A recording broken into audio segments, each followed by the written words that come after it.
प्रश्न ये उठता है, क्या हम अंत के दिनों में रह रहे हैं? और इसीलिए आज अगर आप इस स्लाइड को देखें तो यहाँ पर लिखा हुआ है अंतिम दिनों में, लास्ट डेज, अंतिम दिनों में। और जो टाइटल मैंने आज आपके लिए दिया है वो है जागते रहो। और इसलिए आइए हम परमेश्वर के वचन में देखेंगे कि क्यों हमें जागने की जरूरत है आत्मिक रीति से, और विशेष करके जो चिन्ह यहाँ पर दिखाए गए हैं परमेश्वर के वचन के आधार पर हम उस पर थोड़ा विचार करेंगे। और आपको और मेरे को बार बार ये चेतावनियाँ दी जाती हैं वचन के अनुसार, जागते रहो, होशियार रहो, सचेत रहो। कई ऐसे शब्द बाइबल में पाए जाते हैं। तो ये पहला भाग है आज का, जागते रहो, और इसके बाद दूसरा एपिसोड भी आएगा, तो दोनों को आप एक के बाद एक सुनते रहें। तो चलिए हम देखते हैं जागते रहो। अब ये शब्द जब आप सुनते हैं तो भाई रात को आप सोते हैं और अच्छी नींद हो करके फिर क्या होता है, सवेरे आप जाग जाते हैं 4 बजे, 5 बजे, 6 बजे, है ना, और फिर आप अपना काम करते हैं। जब हम सोते हैं तो हमें ज़्यादातर पता नहीं होता कि बाहर क्या हो रहा है। यूजुअली बाहर दुनिया, और विशेष करके हम जहाँ रहते हैं, अंधेरा रहता है, ठीक है। और कभी कभी उल्टे सीधे काम भी रात के अंधेरे में लोग करते हैं और हम सोते रहते हैं। लेकिन फिर हम सवेरे जगते हैं ताकि अपने कार्य में आगे बढ़ें। सुबह होता है और हम ब्रेकफास्ट करके अपने काम में निकल जाते हैं।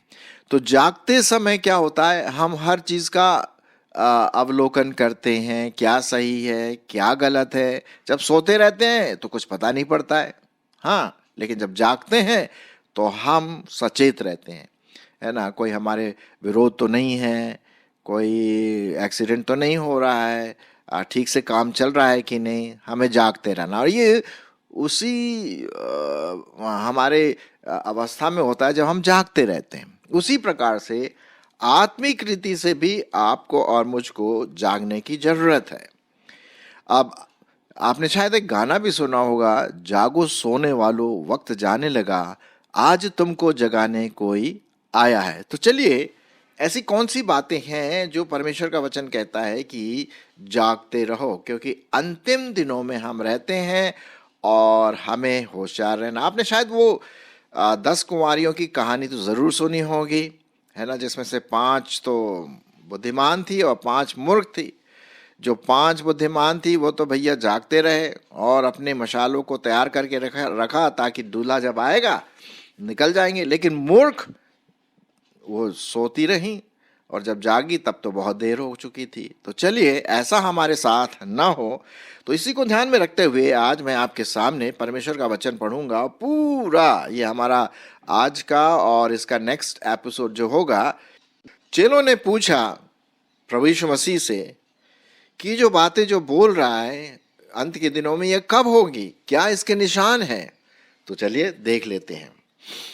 मरकुस रचित सुसमाचार उसका 13 अध्याय और उसका 4 पद, यहाँ इस प्रकार से लिखा हुआ है। 3 पद मैं आपके लिए पढ़ देता हूँ। जब वह जैतून के पहाड़ पर मंदिर के सामने बैठा था तो पतरस और याकूब और यूहन्ना और अंद्रियास ने अलग जाकर उससे पूछा, हमें बता कि ये बातें कब होंगी और जब ये सब बातें पूरी होने पर होंगी उस समय का चिन्ह क्या होगा। स्वाभाविक है कि भाई ये जो बातें तू बोल रहा है, कभी कभी प्रभु यीशु मसीह दृष्टांतों में बातें करते थे, तो कभी कभी क्या होता था कि वो दृष्टांतों को पूरी रीति से समझ नहीं पाते थे। तो इसलिए उन्होंने थोड़ा सा सफाई के लिए, क्लैरिफिकेशन के लिए प्रभु यीशु मसीह से ये बात कही कि भाई ये जो बातें आप बोल रहे हैं ये कब होगी, क्या इसके निशान हैं, जरा हमें भी बता। तो तब प्रभु यीशु मसीह कहते हैं, यीशु ने उनसे कहा, सावधान रहो कि कोई तुम्हें न भरमाने पाए। होशियार रहिए, सावधान रहो, कोई तुम्हें भरमाने न पाए। धोखा ना दे। भरमाने का मतलब कोई तुम्हें धोखे में डाल के रखे, धोखा ना दें। क्यों? क्योंकि अब वो यहां पर लिस्ट देते हैं कई चीजों के बारे में जो होने वाली है, जो कि एक प्रकार का निशान है प्रभु यीशु मसीह के आने का या अंतिम दिनों का। इससे पहले कि ये सब बातें हों, प्रभु यीशु मसीह आइए, ये चीजें होने वाली होंगी। तो 6 पद में लिखा हुआ है, मरकुस उसका 13 अध्याय 6 पद, बहुत सारे मेरे नाम से आकर कहेंगे मैं वही हूं, और बहुतों को भरमाएंगे। आज हम अंतिम दिनों में रह रहे हैं, और आपको पता है ये जो मसीहा शब्द है बहुत इस्तेमाल हो रहा है। मसीहा जो शब्द है बहुत इस्तेमाल हो रहा है, हालांकि क्रिश्चियन मसीही संदर्भ में नहीं, लेकिन और दूसरे संदर्भ में। और क्या है? मैं वही हूँ। कई प्रकार के बाबा, कई प्रकार के अपने आप को परमेश्वर की तरफ से भेजे हुए कहने कहलाने वाले लोग आते हैं और कहते हैं कि मैं वो हूँ, मैं तुम्हें शांति दूंगा, हर प्रकार की शांति शांति शांति। कोई योगा की बात करता है, तो कोई अच्छे कामों की बात करता है, तो कोई बोलता है यहाँ जाओ तो वहाँ तुम्हें हो जाएगा, यहाँ चादर चढ़ाओ तो यहाँ पर हो जाएगा। इस तरह की बातों को लोग ले करके, विशेष करके जो मसीही हैं, उनको भरमाएंगे, उनको धोखा देंगे। और यही बात यहाँ पर लिखा हुआ है, मैं वही हूँ और बहुतों को भरमाएंगे। फिर और कौन से निशान है? यहाँ लिखा हुआ है, जब तुम लड़ाइयों और लड़ाइयों की चर्चा सुनो तो न घबराना, क्योंकि इनका होना अवश्य है, परंतु वो समय अंत न होगा। लिखा है, क्योंकि जाति पर जाति और राज्य पर राज्य चढ़ाई करेगा, और हर कहीं भूकंप होंगे और अकाल पड़ेंगे। यह तो पीड़ाओं का आरंभ ही होगा। क्या ये आज के बारे में हमारी कहानी नहीं है? आज हमारे संसार में ये क्या हो रहा है?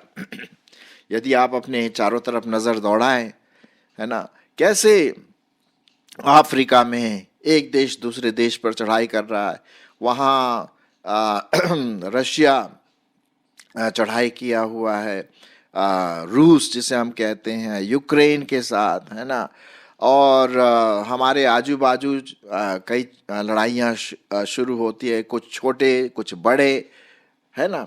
तो ये क्या हो रहा है? ये अंतिम दिनों की निशानी है, इसलिए आपको और मुझको जागते रहना है। अब जागते रहने का मतलब है कि तैयार रहना है, वचन को पढ़ना है, प्रभु पर ध्यान देना है, अपने परिवार को बचाना है, कलीसिया को बचाना है, उनको बार बार याद दिलाना है कि प्रभु यीशु मसीह जल्द आने वाले हैं। तो यहाँ लिखा हुआ है, जब तुम लड़ाइयों की चर्चा सुनोगे, घबराना नहीं, क्योंकि इनका होना अवश्य है। और जाति जाति पर कई प्रकार की अलग अलग जो जातियां हैं, वो एक दूसरे से क्या करेंगी?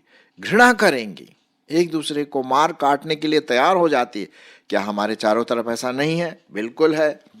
और भूकंप की बात करें तो भूकंप के साहब कोई हिसाब नहीं है।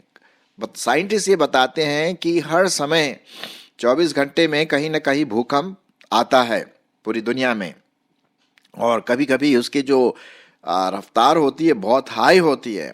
6 या 7 जो रिक्टर स्केल पर हम पढ़ते हैं, वो बहुत भयंकर रूप से होता है। तो आज वो हमारे सामने हो रहा है। क्या ये अंतिम दिनों की निशानी नहीं है? इसलिए आपको और मुझको जागते रहने की जरूरत है। और फिर क्या लिखा हुआ है? यहाँ पर लिखा हुआ, ये पीड़ाओं का क्या है? सिर्फ आरंभ है, ये शुरुआत है। अंतिम दिनों की निशानी ये है कि ये दुखों का आरंभ है, पीड़ाओं का आरंभ है। 9वां पद में क्या लिखा हुआ है? परंतु तुम अपने विषय में सावधान रहो। आपके लिए और मेरे लिए क्या पर चेतावनी है? जागते रहो। तुम अपने विषय में सावधान रहो, क्योंकि लोग तुम्हें सभाओं में सौंपेंगे और तुम आराधनालयों में पीटे जाओगे, और मेरे कारण राज्यपालों और राजाओं के आगे खड़े किए जाओगे, ताकि उनके लिए गवाही हो। हमारे कितने मसीह भाई बहन आज दूसरे अन्य जाति के लोगों के द्वारा सताए जा रहे हैं, झूठे झूठे पुलिस केस करवाए जा रहे हैं, उनको थानों में डाल दिया जा रहा है बिना वजह के, बिना वजह के। आप जानते हैं कोई ऐसा काम उन्होंने नहीं किया, सिर्फ वो परमेश्वर के वचन का प्रचार करते रहते थे और किसी ने जा कर के बता दिया और वो तो सब भाई एक साथ मिल कर के इनके विरोध थाने में लिखा दिया। और ऐसे कई केसेस हैं, कई केसेस हैं। तो ये क्या है? ये प्रभु यीशु मसीह ने कहा कि ऐसा होगा। ये कोई अचंभे वाली बात नहीं है कि ऐसा नहीं होगा, ऐसा होगा, विश्वासियों के साथ ऐसा होगा। इसलिए आपको और मुझको जागते रहने की बहुत नितांत आवश्यक है।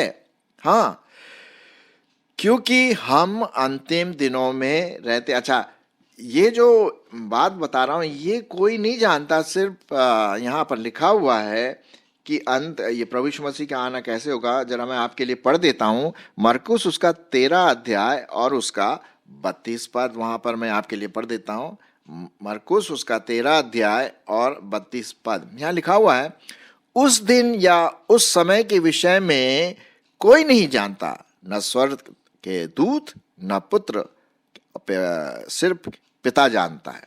ठीक है, लेकिन ये निशानियां जो आपके सामने प्रभु यीशु मसीह दे रहे हैं, इससे हमें साफ पता हो जाना चाहिए कि प्रभु यीशु मसीह का आना अत्यंत निकट है और हम अंतिम दिनों में रह रहे हैं। लड़ाइयाँ हैं, भूकंप है, जाति जाति पर लड़ाई हो रही है, एक दूसरे पर अकाल पड़ रहे हैं।